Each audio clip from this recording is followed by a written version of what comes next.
Isaiah 1 verse 18.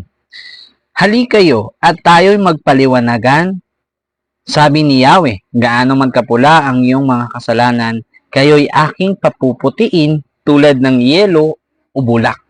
Mga kalingkod, itong verse na to ay mula sa Book of Isaiah. Ito po yung propeta ng ating Panginoon na sinasabi sa mga Israelita na gumagawa ng kasalanan at talagang sobrang grabe yung mga ginagawa nilang kasalanan nung panahon na ito dahil talagang sinusuway nila ang Panginoon at sila naman ay tinutulungan ng Diyos na magpakumbaba at lumapit muli na sinasabi dito sa verse na to na kahit anong kasalanan or ano pang uri ng kasalanan na ginawa mo, kaya kanyang patawarin. Ito po yung sinasabi sa verse na kahit gaano pa kapula or gaano pa katindi yung kasalanan na nagawa mo sa akin, kaya kong paputiin yan at papuputiin ko yan na parang yelo at bulak.